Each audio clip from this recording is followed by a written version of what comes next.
Hi, I'm Chris Roselli. And I'm Teague Parker. Welcome to Western Window, the show made for you by students at Western Washington University. This time on Western Window, we'll find out more about Western's Campus Equity and Inclusion Training Series. We'll learn about salmon restoration in the northwest corner. We'll learn more about Western students who are making a difference in wildland firefighting. We'll go behind the scenes at TedX WWU, and we'll find out why saving water is so important here in the Northwest. So stay with us as we explore our world through Western Window.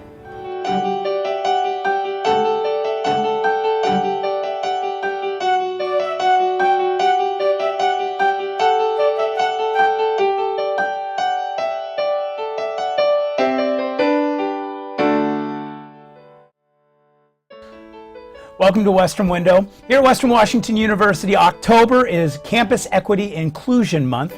Here with Nick Sanchez. Nick, how are you doing? Not bad at all, Chris. Good. Thanks for having me. Yeah, it's good to have you here. So Nick is kicking off a new initiative here on Western's campus called the Campus Equity Inclusion Forum. You want to tell us a little bit about that? Absolutely. While we're calling the month Equity and Inclusion Month, the work doesn't stop on October 31st, obviously. This work goes on throughout each year, and really it's a lifelong experience. In October, however, we're going to be highlighting a lot of the work folks are doing all around campus. Sure. In terms of diversity, equity, and inclusion work. And seeing what folks are up to, what's going on out there, what are good folks doing to impact these topics. So how did it get started? It got started really with the words of Bruce Shepard. I don't know if you remember. In 2014, in his convocation speech, he said, in the coming year, we're going to work on raising the critical cultural consciousness of campus. Right. Critical cultural consciousness, what does that mean? Basically, critical cultural consciousness is individuals becoming more aware of themselves, more aware of the experiences of others, and impacting our workspaces in a positive way that enhances diversity. When we speak to equity, right, and sometimes we speak to equity by distinguishing it from equality. Right. Equality is giving everybody the same thing, and equity is providing what people need. Gotcha. Okay. And inclusion is really just one of these words that gets us past tolerance, acceptance, and some of these words that we've used in the past that don't really ring true to our mission. Being inclusive is inviting everybody to the table and giving that equitable voice to everybody at the table. Okay. We're working with many individuals in many colleges, entities, whatever around campus. So folks like the Dean of Students, who had a cultural competency series that was already running, partnering with folks like that to invite more folks to those types of events, working with folks like the LGBT Advocacy Council, who has been hosting our Safe Zone training for years now, and sponsoring and co-sponsoring some of the work that they're doing and providing support for that.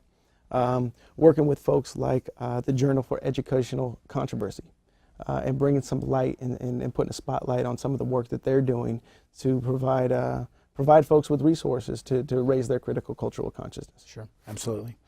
Now, is this, I know there's a forum, but there's also a training series. Can you tell me a little bit about the series? Right. The training series is really the foundation of the forum. Okay. And we use the word forum really because when you come to these workshops, it's not to be taught to how to do diversity as much as it is to have a conversation around these issues and glean what you will from our experts.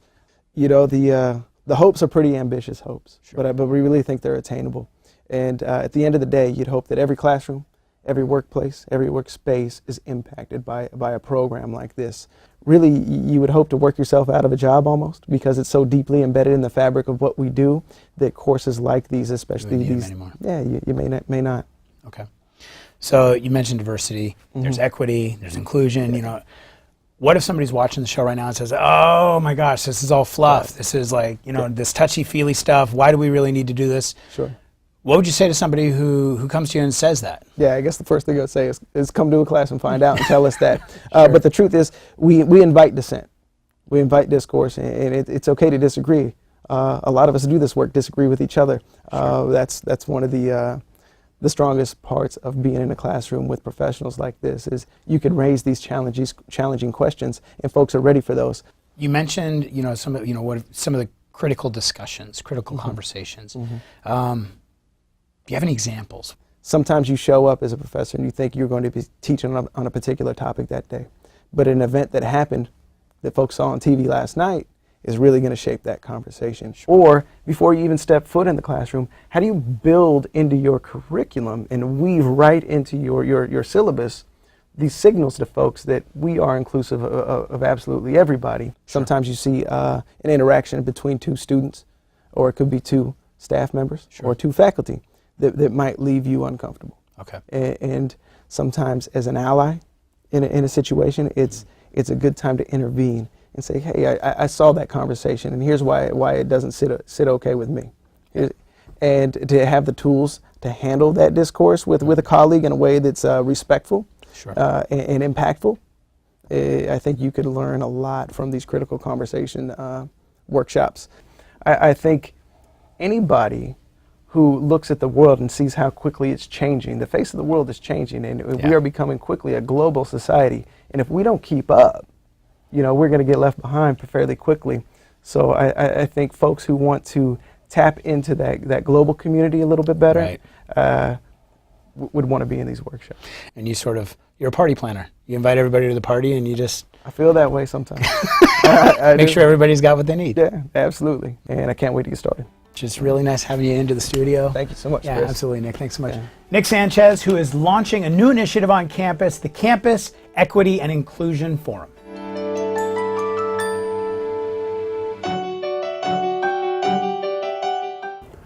Wildfire is one of the most destructive forms of energy on our planet. But fire is a normal and essential part of many forest ecosystems. Now, some Western students are gaining a new understanding of this ecological process as they help fight wildland fires around the state.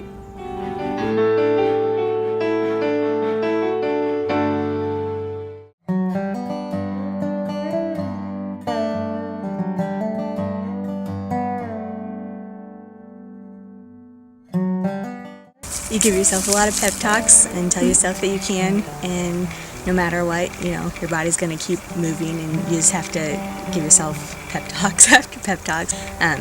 Sleep you don't get a lot of it sometimes, and so I drink a lot of Zip Fizz. My name is Kent Contreras. I'm the Zone Fire Management Officer, and I am 51 years old. I work out of the Canuck Fire Zone. It's on the Colville National Forest. It's the Newport and Sullivan Lake Ranger districts. Most important things that we look for is a physical attribute.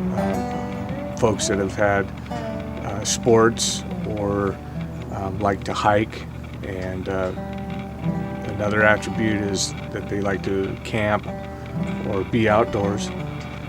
They have to be team players, so naturally anybody that's been in team sports makes a good firefighter. It does take a lot of mental aptitude.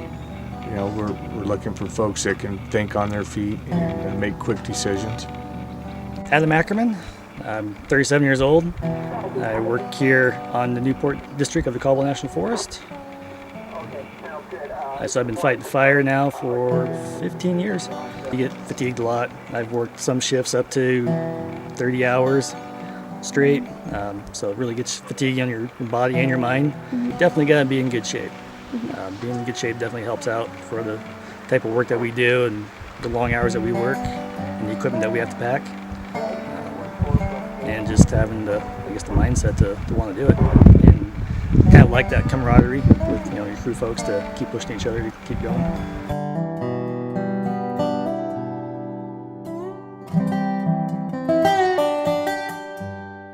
Well, I started when I was at Western, and basically looking for a job that could get me through school. And my assistant coach for rowing told me about the job.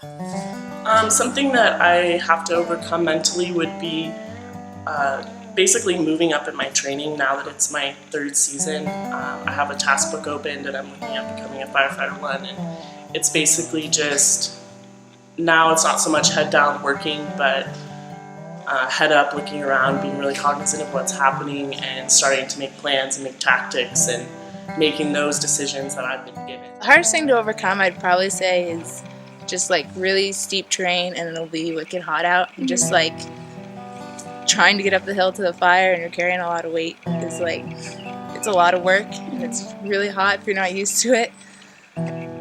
I think the other thing is fatigue. Towards the end of the day, you get really, really tired, but you just kind of keep going. Best experience is when you do a good job and you actually keep the fire and you save people's homes. And then, when I was in Colorado one time, they had their signs up and thanking firefighters, and they were at the gates like clapping and cheering for us, and that was the best moment because you don't always get that. A lot of times you get angry people and mad that you didn't save their house, and it's so rewarding. It's a hard job, it's hard work, but when you get it accomplished and you see it done, it's incredibly rewarding. It's a great job. See, I think if the people are right for it, if they like it, they won't look back. They'll keep going with that career. It's something that gets in your blood and it sticks with you.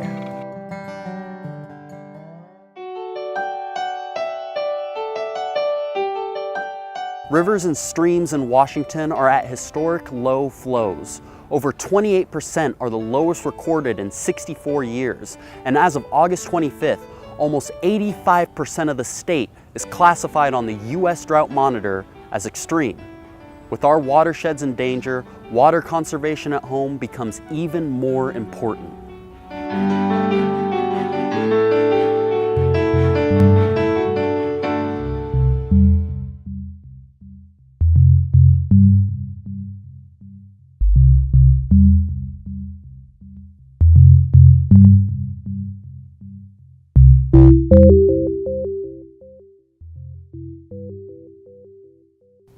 We use fresh water, cooking, cleaning, drinking, agriculture. That in itself speaks volumes to the importance of fresh water. Water is life. That sounds really cliche, but we couldn't function as a civilization if we didn't have water. The water is the blood of the ecosystem. It carries the nutrients where they need to go, and it's required by every organism. So something to think about. If it's polluted or if it's depleted, that's going to affect every living thing out here. Living in Western Washington, you get this idea of it's wet all the time, and we do have a lot of moisture, and I think it's that perception that gives us this false sense of security in many ways about conserving water or reducing your water use. It feels like we have unlimited water because it's just like lakes and rivers and it's coming out of the sky. And like we definitely have more water than other places, but there's the potential for that to change. Global warming, glaciers retreating, summer water supplies will decrease with lowered snowpack. People are often, again, lulled into this sense of overabundance because the earth is mostly composed of water through the oceans and salt water. But water that's usable for humans needs to be groundwater or fresh water. And I think we, as a species, just need to be really careful in how we use it. Only 2.5% of all the water that exists on Earth is actually fresh water. If you don't have questions now about water availability in the next 5 years, 10 years, 12 years, 25 years, whatever it may be, where is that water going to come from? And especially as urban areas continue to expand and accommodate more people in the United States, it's going to become imperative that we figure out ways to reclaim spent water. I mean, this is really a global problem.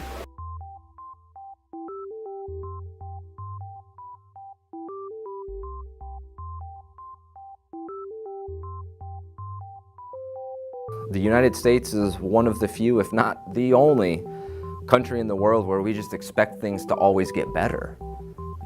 We just have this idea that, it'll get better, it'll get better. Technology will change, and it'll better our lives.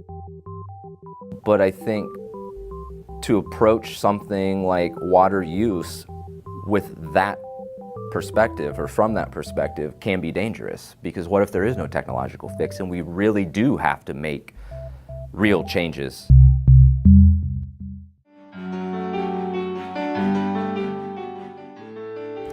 Salmon are a keystone species in the Salish Sea, providing food for both humans and top predators. With awareness of the threats to salmon and restoration efforts growing, these vital fish are making a comeback and could become an important source of protein for humans once again.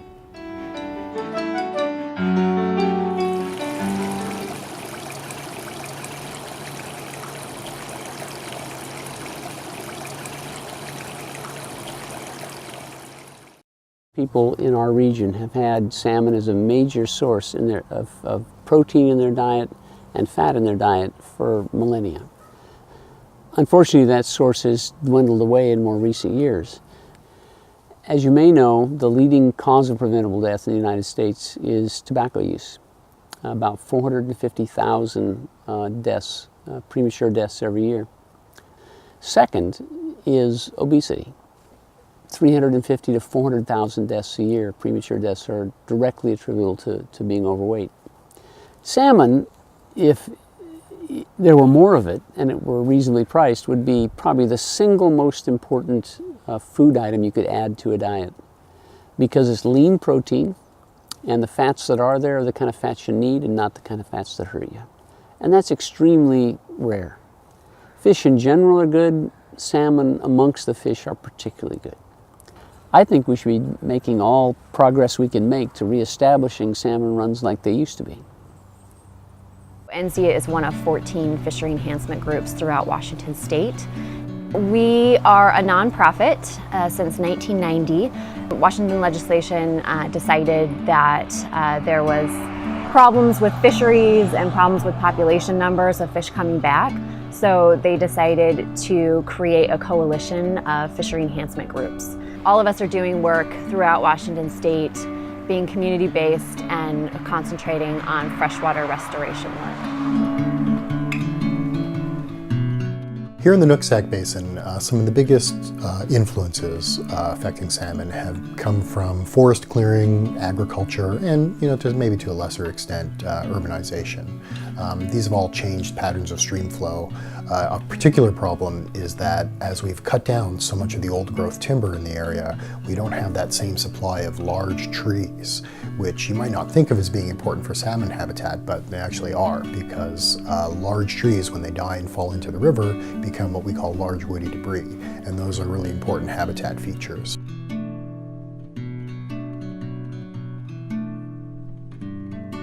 Primarily we do riparian restoration, and that is riparian enhancement through planting trees. We also do a lot of substrate enhancement. We rechannel some streams, help them meander. Removing fish passage barriers is our mission. We can build all the good habitat we want, but if fish can't get there, then we're not doing any good for the fish anyway. Most people's first encounter with NC is through our community work parties, and I think that's really our biggest arm for reaching out to the community and saying, hey, we're here and you can participate in what we're doing. And we provide all the tools and the gloves and refreshments and all the instruction on what the goals are for the day, whether it's maintenance, invasive removal, planting trees, and the community gets to learn a little bit about what we do. Today we're at Shell Creek Marsh. Just Make a Difference Day. It's a National Day of Service. So we get a lot of people come out and do their part for the community, and a bunch of people to plant trees and shrubs today. Everybody out in the community and students from Western are here. Members of LEAD are here, kids and parents, and members of both the City of Bellingham and Ferndale.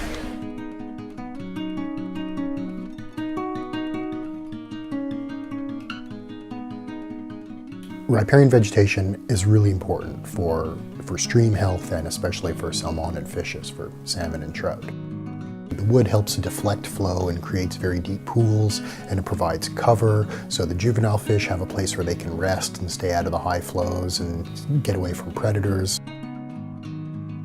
Here in the community, I think it's important for us to remember that everywhere we go is a watershed. Every square inch of land drains into some creek or river or bay someplace. And so just about everything we do has an impact on it. When we drive our cars, lining from brakes, any drips of oil you might have, all of that stuff eventually makes its way into the creek.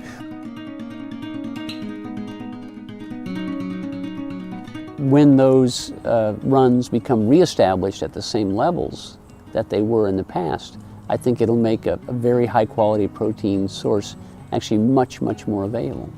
So absolutely we should do everything we can to preserve and restore the salmon runs in the river.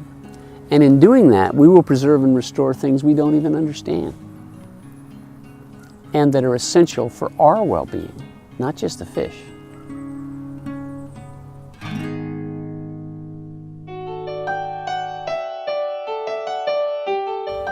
In the spirit of ideas worth spreading, TED, which stands for Technology, Entertainment, and Design, has created a program called TEDx, a series of local, self-organized events that bring people together to share a TED-like experience.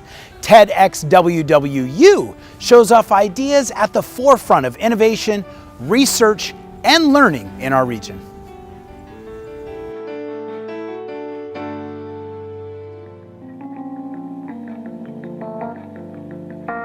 We do so much cool stuff here, but we don't necessarily tell the world about it. We're humble, cool change makers.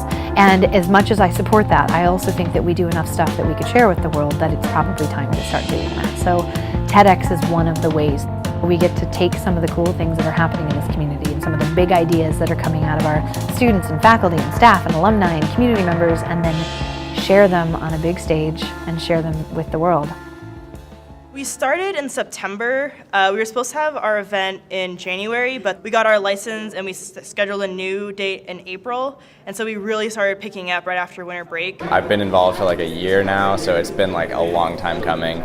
Super rewarding to see it actually happening. It's really interesting because I speak in public pretty much daily, but this has been totally different. It's rare that I am getting up and really thinking out an idea and then trying to put it into a time block and to give this, to really try to nail this one thing, knowing that that's the chance you have to nail it. So it's a huge opportunity.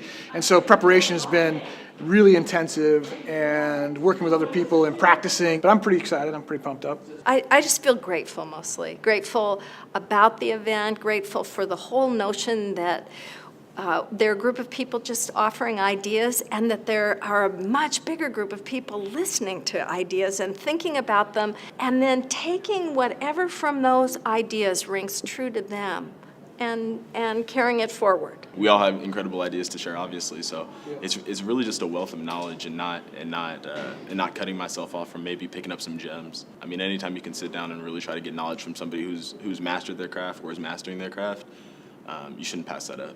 I wasn't really concerned about other people's degrees that they had, but just like the age difference is kind of huge. I mean, just not knowing people is weird. But we started to pal around, and then people started to open up about their ideas, and that's the whole point, is we're sharing stuff. So people started to make connections, and it felt natural the way you can connect with people. And we found resources that some people had access to that, that's something we're interested in. Seems like more opportunities to be open about what your expertise is and how you can share it with others and learn with other people. Being able to do the TED event, it's all kind of our first chance at it. So we all teamed up together and have been trying to work this out. I've never had really anything to do with like an onstage production.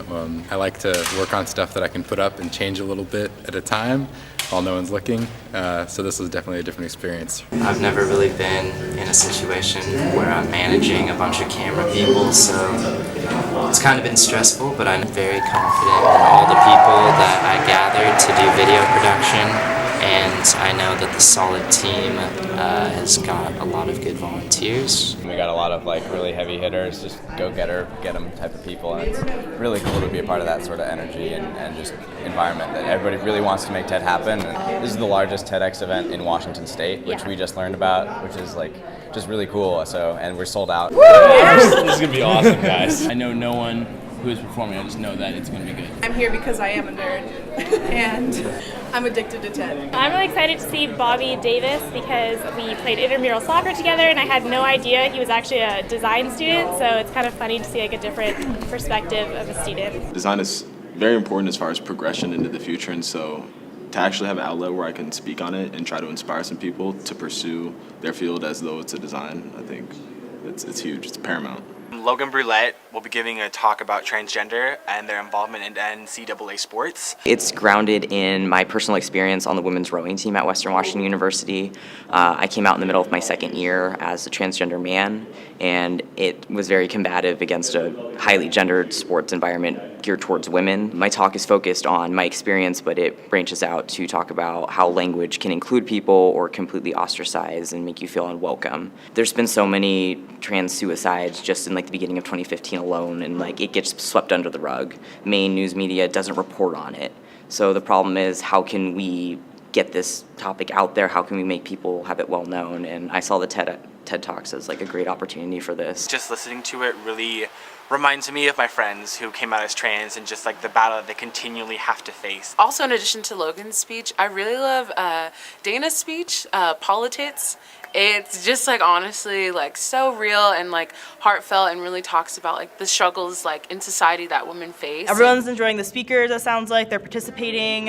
We have some whiteboards going on. People are writing down their ideas. We had a couple of breakout rooms for lunch. So we had the puppy room, which was a huge hit. We're having puppies come from the Alternative Humane Society and also Brigadoon dogs. So they're like therapy dogs, and so people can just kind of hang out with them, like decompress. Oh, we had the Dead Parrot Society do an improv workshop, which was really good. I'm really, really impressed with what the team did and what the speakers are doing, and the fact that obviously it's resonating with the audience. How do you think the event is going so far? How does it sound like it's going? This event definitely exceeded our expectations, by far. It was a really wonderful, smooth day. It says a lot about the team this year and about the amount of work that we put into it. Thankfully, all the videos are online, or will be soon, so I can just watch them and get some daily inspiration. Thank goodness it's over. Yeah, that's it.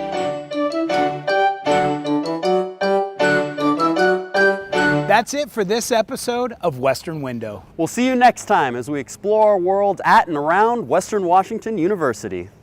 Western Window is proud to partner with the following student publications. Clipson Magazine is published twice each quarter and includes features, multimedia, and issues that affect lives across the greater Bellingham area. You can find it online at clipsonmagazine.com.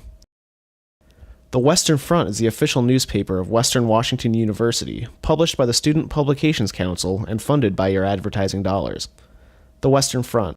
Get it first, get it right at westernfrontonline.net. The Planet is Western Washington University's award-winning quarterly environmental publication and the only undergraduate environmental magazine in the United States. Explore The Planet online at planet.wwu.edu.